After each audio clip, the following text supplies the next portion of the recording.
ধন্যবাদ ঢাকা ক্যাপিটাল, ধন্যবাদ মেগাস্টার সাকিব খান, ধন্যবাদ লিটন কুমার দাস।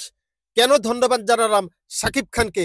সাকিব খানের দল পয়েন্ট টেবিলের তলানিতে থাকলেও পেমেন্ট টেবিলের সবচাইতে ঊর্ধ্বে, সবচাইতে আগে কিন্তু পেমেন্ট করেছে সাকিব খানের দল ঢাকা ক্যাপিটালস। কোনো বকেয়া নাই, কোনো কিছু নাই, প্লেয়ারদের সন্তুষ্টি একেবারে। ধন্যবাদ লিটন কুমার দাস।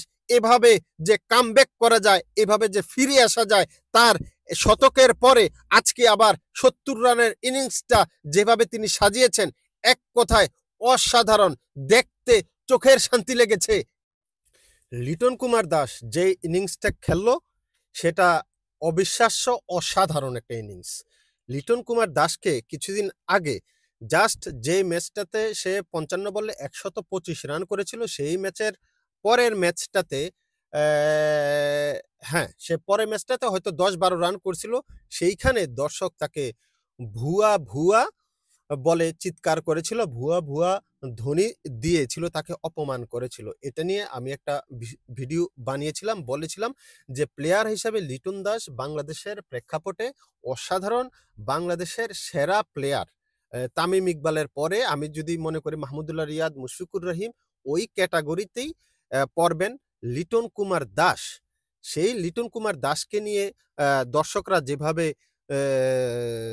ভুয়া ধ্বনি তুলেছিল, এটার প্রতিবাদ করেছিলাম। এবং দেখেন তার পরের ম্যাচেই, এই আজকের ম্যাচে লিটন কুমার দাস যে ইনিংসটা খেলেছে অসাধারণ। ৭০ রানের একটা ইনিংস খেলেছে, ৪টা ৪, ৪টা ছক্কা। এবং তার ইনিংসের উপর ভর করে ঢাকা কিন্তু এই যে ১৯৬ রানের টার্গেট সেট করেছিল সিলেটের সামনে, এবং ১৯০ রানে সিলেট থেমে গেছে। ঢাকা কিন্তু ৬ রানে ম্যাচ জিতে নিয়ে গেছে। এখন ঢাকা এর আগে ম্যাচ না জিতলেও কন্টিনিউ কিন্তু বলা যাচ্ছে না।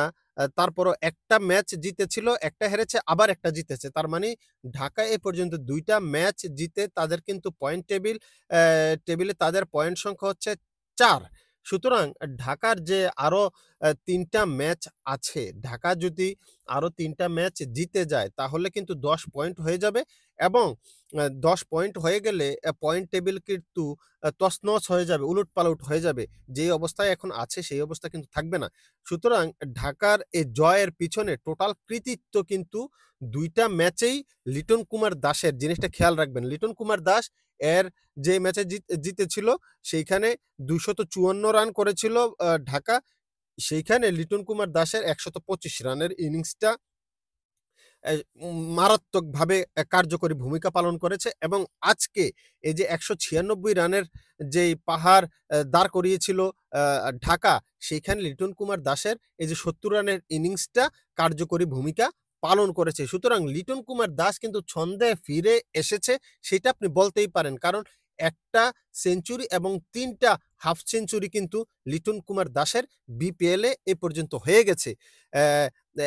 একটা সেঞ্চুরি ১২৫ এবং আজকে আবার ৭০ রান। এক ম্যাচ পরেই কিন্তু সেঞ্চুরির ১ ম্যাচ পরেই আবারও সেই অর্ধশতক রানের দেখা পেয়েছে। এবং লিটন কুমার দাস যে ছন্দে আছে, এখন প্রশ্ন তোলাই যায় যে লিটন কুমার দাসকে আসলে জাতীয় দলে রাখা উচিত ছিল কিনা। তবে সেই প্রেক্ষাপটে যদি আমি বলি, লিটন কুমার দাসকে যখন দল থেকে বাদ দিয়েছে, সেই প্রেক্ষাপটে আসলে লিটন কুমার দাস অফ ফর্মে ছিল এবং আপনার ৫ ম্যাচে সে ৬ রান করেছিল টোটাল। ২০২৪ সালের যত ওয়ানডে ছিল, ৫টা ওয়ানডের ভিতরে সে ৬ রান করেছে। সুতরাং ওই বিচার বিশ্লেষণে লিটন কুমার দাস বাদ পড়ারই কথা। তবে বাদ পরে লিটন কুমার দাস যে ছন্দে ফিরেছে, বাদ পড়ার পরে এ পর্যন্ত ৩টা ইনিংস সে খেলেছে। একটা ১২৫, একটা ১৪ রানের, আরেকটা হচ্ছে আজকে ৭০ রানের। বাদ পড়ার পরে কামব্যাকটা দেখেন কিভাবে করেছে। এবং বাদ যাওয়ার আগেও কিন্তু সে ২টা হাফ সেঞ্চুরি করেছিল বিপিএলে, ডোমেস্টিক বিপিএলে। সুতরাং লিটন কুমার দাস এই মুহূর্তে ছন্দে ফিরে এসেছে, সেটা বলা যায়। এবং দাবিও তোলা যায় হয়তোবা যে জাতীয় দলে তার অন্তর্ভুক্তি নিয়ে। কারণ হচ্ছে জাতীয় দলে যেই ওপেনার এই মুহূর্তে আছে, সৌম্য সরকার, তানজিদ হাসান তামিম এবং পারভেজ হোসেন ইমন। পারভেজ হোসাইন ইমন কিন্তু আউট অফ ফর্ম টোটালি। এ পর্যন্ত তার রান ১০০ হয় না বিপিএলে। আর সেইখানে লিটন কুমার দাসের রান কিন্তু ৩০০ পার হয়ে গেছে। লিটন কুমার দাস এবং এনামুল হক বিজয় জোর দাবিদার। আমার কথা হচ্ছে এনামুল হক বিজয় ধারাবাহিকভাবে যেভাবে পারফর্ম করতেছে এবং লাস্ট যেভাবে পারফর্ম করেছে এনামুল হক বিজয় এবং লিটন কুমার দাস দুজনেই কিন্তু টোটাল ফর্মে আছে। লিটন কুমার দাস হয়তো আপনি দেখবেন যে একটাতে অনেক বেশি রান, একটাতে কম, আবার হাফ সেঞ্চুরি, কিন্তু এনামুল হক বিজয় কিন্তু ধারাবাহিকভাবেই সে রান করে যাচ্ছে। হয়তো ২-১টা ম্যাচ, ৩টা ম্যাচে সিঙ্গেল ডিজিটে আউট হয়েছে আর বাকি সবগুলাতে আপনার ৩৫, ৩৩, ৬৫, তারপরে ৮৮, তারপরে 100। কিছুক্ষণ পরে আবার এনামুল হক বিজয়ের আছে। খেলা আছে কিছুক্ষণ পরে। আমি এনামুল হক বিজয়ের খেলা দেখার জন্য ভাই ওয়েট করি।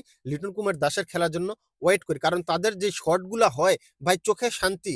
হয়তোবা রান সবসময় একটা প্লেয়ার রান করবে না। কিন্তু যতক্ষণ খেলবে ততক্ষণ কনফিডেন্ট শো করে, ক্লাস শো করে, তার স্কিল শো করে। ওই জিনিসটা দেখতে ভালো লাগে। আমি লিটন কুমার দাস এবং এনামুল হক বিজয়ের খেলা দেখার জন্য আসলে অপেক্ষা করি, যেটা সত্যি কথা। এই যে আজকে খেলা দেখলাম, মন ভরে গেছে। লিটন কুমার যেসব শট খেলছে, ১৪৫ স্ট্রাইক রেটে রান করেছে। ওইদিন তো আরো বেশি, প্রায় ১৭৫ স্ট্রাইক রেটে রান করেছিল। আজকে ১৪৫ স্ট্রাইকে রান করেছে। অসাধারণ লিটন কুমার দাসের ইনিংসটা অসাধারণ। যারা ভুয়া বলে চিৎকার করেছেন, তাকে অপমান করেছেন, আমি বলেছি এটা আমাদের জাতীয় দলের সম্পদ। লিটন কুমার দাস বাংলাদেশের সম্পদ। হয়তোবা একটা প্লেয়ার রানে থাকবে, হয়তোবা রানে থাকবে না। তাই বলে আপনি তাকে ধুয়া ধ্বনি দিতে পারেন না। লিটন কুমার দাস বাংলাদেশের সম্পদ। তাকে বাংলাদেশের মাথায় করে রাখা উচিত। যারা ক্রিকেট খেলে তারা তো দেশের সম্পদ। তাকে মাথায় করে রাখা উচিত। এনামুল হক বিজয় কিছুক্ষণ পরে খেলবে। আশা করি এনামুল হক বিজয় ভালো পারফর্ম করবে এবং গত ম্যাচে সেঞ্চুরি করেছিল। এনামুল হক বিজয় জোর দাবি জানাচ্ছে জাতীয় দলে ঢোকার জন্য। এনামুল হক বিজয় এবং লিটন কুমার দাস, আমি মনে করি এই ২টা প্লেয়ারকেই সত্যিকার অর্থে বাংলাদেশ জাতীয় দলে ঢুকানো উচিত। ২টা প্লেয়ারকেই। কারণ যারা ইনফর্ম ব্যাটসম্যান তাদেরকে যদি আপনি ন্যাশনাল টিমে না ঢুকান, তাহলে আর যারা আউট অফ ফর্মে আছে তাদেরকে দলে রেখে লাভ কি? এনিওয়ে, যারা দর্শক ধুয়াধ্বনি দিয়েছিলেন তাদের কাছে বলবো, মনে মনে মাফ চেয়ে ফেলেন ভাই। বাংলাদেশের সম্পদ এরা। লিটন কুমার দাস বাংলাদেশের অ্যাসেট, এনামুল হক বিজয় বাংলাদেশের অ্যাসেট। ধন্যবাদ। আর ঢাকা ক্যাপিটালকে নিয়ে যদি বলতে চাই, ঢাকা ক্যাপিটাল একমাত্র দল যারা কিনা ফ্র্যাঞ্চাইজি লিগটাকে উন্নত মানে করার জন্য চেষ্টা চালাচ্ছে এবং তারা পয়েন্ট টেবিলের তলানিতে থাকলেও পেমেন্ট টেবিলের কিন্তু সবচাইতে ঢাকা ক্যাপিটালস এগিয়ে আছে। সবচেয়ে আগে পেমেন্ট ক্লিয়ার করেছে ঢাকা ক্যাপিটাল এবং তাদের যে গুণগত মান, হোটেলের মান, তাদের খাওয়া দাওয়ার মান, কেউ কোনো একটা সাউন্ড করতে পারে না যে ঢাকার বিরুদ্ধে এটা অনিয়ম হয়েছে, ওইটা অনিয়ম হয়েছে। ভাই, ঢাকা যখন ৬টা ম্যাচ একটানা হারছে তখনও কিন্তু ঢাকার পেমেন্ট ক্লিয়ার ছিল। ৬টা ম্যাচ অনবরত হেরে গেছে কিন্তু ওদের পেমেন্ট কিন্তু সবার আগে ক্লিয়ার। ঢাকা ক্যাপিটাল সাকিব খানের দল। সাকিব খান যেমন নাম্বার 1, ঢাকা ক্যাপিটাল পেমেন্টের দিক থেকে নাম্বার 1, সবকিছু বিচার বিশ্লেষণের নাম্বার 1। মাঠের খেলার বিবেচনা করে ফ্র্যাঞ্চাইজি চলে না। ফ্র্যাঞ্চাইজি কিছু নিয়মের ভিতরে চলে। ওই নিয়ম মেনটেন করেছে সাকিব খানের দল। সাধুবাদ জানাতে হবে। সাদাকে সাদা, কালোকে কালো বলতে হবে। ঢাকা ক্যাপিটাল সব প্লেয়ারের সব চাহিদা পূরণ করতে সক্ষম। টাকার দিক থেকে ১ টাকা কেউ পাবে না। এদিক থেকে অ্যাপ্রিসিয়েট করতে চাই বাংলাদেশের মেগাস্টার সাকিব খানকে। ভালো কাজ করেছে। ধন্যবাদ ঢাকা ক্যাপিটালস, ধন্যবাদ সাকিব আল হাসান, ধন্যবাদ লিটন কুমার দাস। তার কাছ থেকে আরো এমন দৃষ্টিনন্দন ইনিংস দেখার অপেক্ষায় রইলাম। লিটন কুমার দাসকে আবারও জাতীয় দলে দেখতে পাবো।